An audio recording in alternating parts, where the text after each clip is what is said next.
Jajaran Polres Karangasem Bali menangkap 3 tersangka dalam sindikat pemalsuan surat keterangan rapid test antigen. Ketiga tersangka dijerat Undang-Undang Kekarantinaan Kesehatan dan Wabah Penyakit Menular.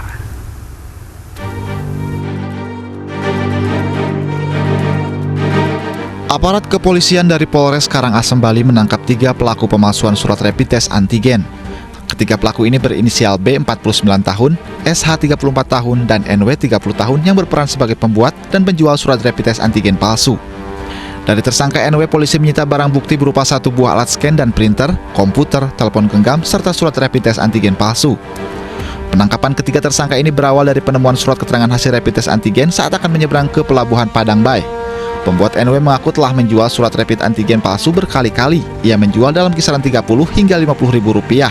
Ya, kita benar-benar memperketat ya pengawasan di Pelabuhan Padang Bay, koordinasi dengan seluruh petugas yang ada di Padang Bay untuk lebih selektif lagi, lebih melihat dengan teliti keaslian daripada surat keterangan ini. Kemudian kami juga meminta dari Kimia Farma untuk mengirim spesimen.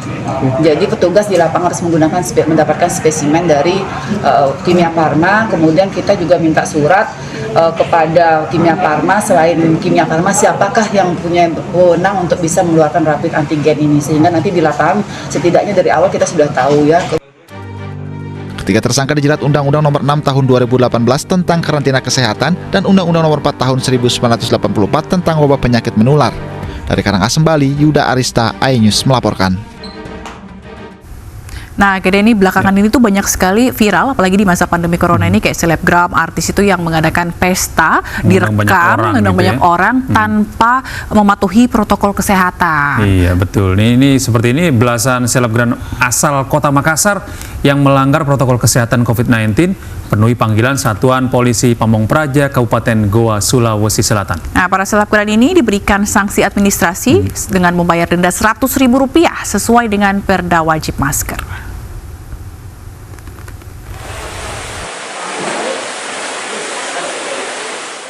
Sebanyak 12 orang selebgram yang hadir dalam pesta joget tanpa masker dipanggil Satpol PP dan Satgas COVID-19 Kabupaten Goa untuk menerima sanksi administrasi karena telah melanggar protokol kesehatan COVID-19. Bahkan tidak hanya berpesta joget, para selebgram ini pun diduga menggelar pesta miras di tengah pandemi. Selain memberikan sanksi administrasi, para selebgram ini juga akan diswab guna memastikan bebas dari virus COVID-19. Kepala Satuan Polisi Pamong Praja Kabupaten Goa mengatakan pemberian sanksi administrasi berupa denda Rp100.000 kepada 12 Kepala Satuan Polisi Pamong Praja Kabupaten Goa mengatakan pemberian sanksi administrasi berupa denda Rp100.000 kepada 12 selebgram yang terbukti melanggar protokol kesehatan COVID-19 sesuai dengan Perda Kabupaten Goa. Ya, kita sudah panggil dari 11 selebgram, 1 penyelenggara acara terkait dengan pelanggaran prokes. Dengan lahirnya Perda nomor 2 tahun 2020, maka yang kita lakukan adalah sanksi administrasi, yaitu berupa denda, jelas karena dia masyarakat umum, maka dendanya Rp100.000. Yang kedua, kita akan lakukan swab. Usai diberi sanksi, 12 selebgram ini pun langsung meninggalkan kantor Satpol PP Kabupaten Goa. Dari Kabupaten Goa, Sulawesi Selatan, Bukma iNews melaporkan. Pemirsa, modus pencurian menyamar sebagai petugas semprot disinfektan COVID-19 baru-baru ini terjadi di Malang, Jawa Timur. Ya, pria misterius yang menyamar sebagai petugas semprot disinfektan COVID-19 pun berhasil menguras perhiasan korban.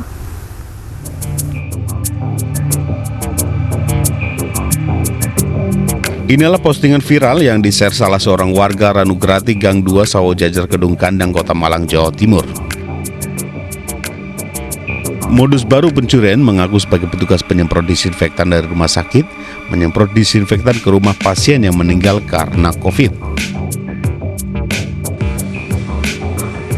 Dalam postingan yang disertai foto dan video pelaku saat beraksi, terlihat seorang pria dengan menggunakan APD dan alat semprot seadanya melakukan penyemprotan. Pelaku datang beberapa kali untuk menyemprot rumah korban sekaligus menguras perhiasan korban.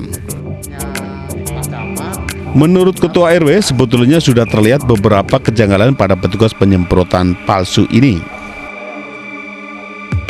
Namun pelaku dengan lancar beraksi memanfaatkan kondisi penghuni rumah anak dan istri pasien COVID meninggal yang tengah berduka. Dia datang lagi tapi tidak menggunakan APD. Dia hanya menggunakan pakaian biasa, cuman pakai helm dan pakai masker, ditutup masker mukanya. Pada penyemprotan yang kedua itu dia terkesan agak buru-buru. Perlakuannya sama, menyemprot di kamar ditutup. Sebenarnya korban ini dengar kalau dia bukai lemari, bukai laci itu dengar. Tapi berpikir positif, jadi dianggap tidak apa-apa. Kasus pencurian dengan modus baru ini telah dilaporkan ke Polsek Kedung Kandang, Kota Malang. Dari Malang, Jawa Timur, Denny Irwansah, iNews melaporkan.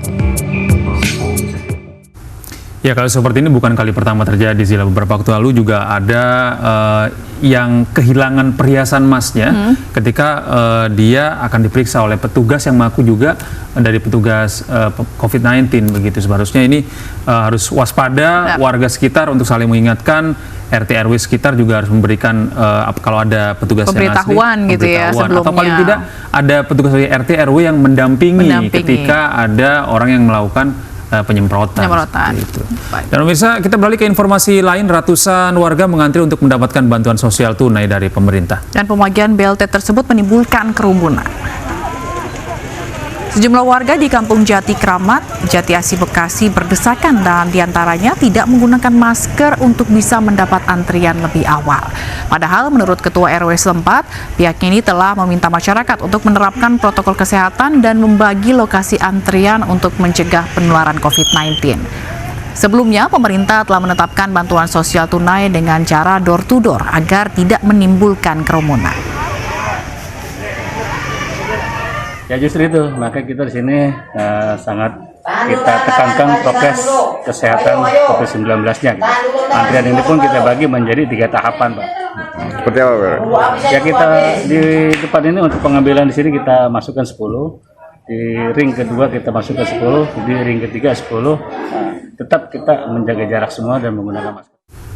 Seorang pasien COVID-19 ditemukan tewas tergeletak di halaman samping rumah sakit di Kabupaten Barito Utara, Kalimantan Tengah. Ya, diduga korban yang baru sehari menjalani perawatan ini terjatuh dari lantai 5 gedung rumah sakit.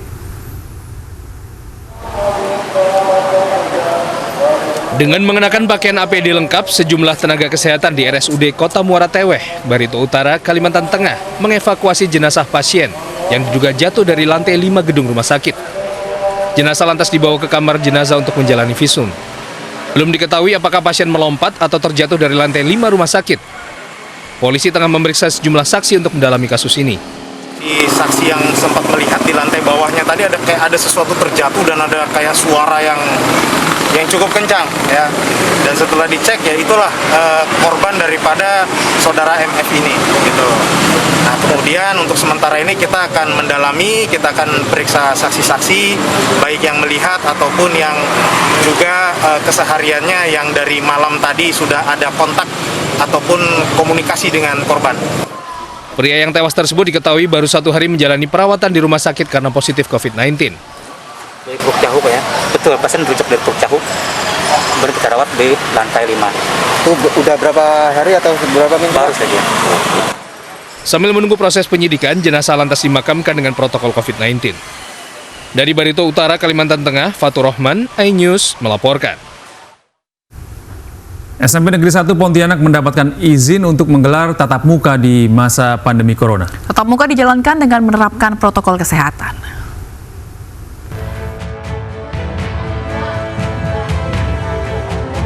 SMP Negeri 1 Pontianak kembali menggelar sekolah tatap muka meski masih dalam pandemi corona. Sebelum masuk kelas, siswa diwajibkan menjalankan protokol kesehatan seperti ukur suhu tubuh, mencuci tangan, dan wajib menggunakan masker selama berada di sekolah. Sekolah tatap muka hanya berlaku bagi siswa yang diizinkan oleh orang tuanya, sementara yang tidak diizinkan tetap sekolah dengan sistem daring. Namun tidak semua kelas mengikuti tatap muka ini, hanya siswa dari kelas 9 saja, dan proses belajarnya dibagi dalam 2 shift. Shift pertama masuk pada hari Senin dan Rabu, shift kedua masuk pada hari Selasa dan Kamis.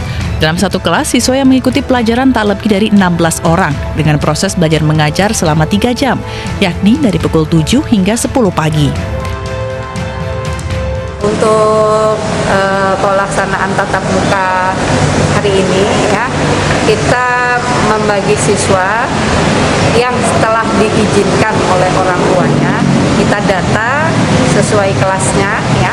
Kemudian selanjutnya apabila lebih daripada 16, maka kita siapkan kelas itu menjadi 2 ruangan ya. Jadi total hari ini yang hadir di sekolah itu 8 ruang. 8 ruang ini dari 4 kelas. Setiap 1 minggu, tim Satgas Pencegahan COVID-19 dari sekolah akan mengevaluasi pelaksanaan tatap muka ini, dan hasil evaluasi akan dirapatkan untuk pelaksanaan tatap muka di minggu selanjutnya. Dari Pontianak, Kalimantan Barat, Barlian Pasore, iNews melaporkan. Jajaran Kementerian Pariwisata dan Ekonomi Kreatif melepas dan memberikan penghormatan terakhir kepada mantan Menteri Kebudayaan dan Pariwisata IGD Ardika saat disemayamkan di STP Bandung, Jawa Barat. Penghormatan diberikan sebelum IGD Ardika yang meninggal dunia pada Sabtu 20 Februari 2021 lalu dikremasi di TPU Cikadut dan akan disemayamkan di Gunung Bohong, Kota Cimahi. Dunia pariwisata tanah air kembali berduka. Sosok pelopor pengembangan wisata desa di Indonesia, IGD Ardika, meninggal dunia.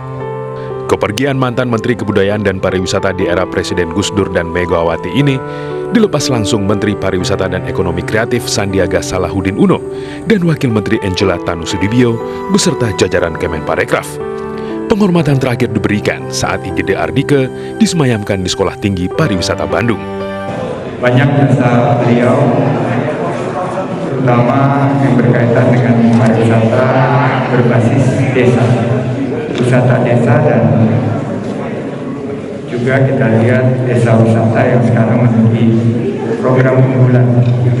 Dan beliau selalu menekankan kepada kami, adik-adik, bekerja yang jujur, bekerja semangat, dan selalu bekerja sama dan selalu kompak. Sesuai rencana keluarga, IGD Ardika akan dikremasi di TPU Cikadut, Bandung, lalu disemayamkan di Gunung Bohong, Kota Cimahi. Selamat jalan Bapak Pariwisata Nasional. Semoga mendapatkan tempat terbaik, menyatu dengan Tuhan. Tim Liputan iNews melaporkan. Puluhan migran ditemukan dalam tumpukan kontainer sampah di Melilla, Spanyol, serta angka korban COVID-19 di Amerika tembus 500.000 jiwa. Kami akan segera kembali dengan informasi dari mancanegara lainnya sesaat lagi.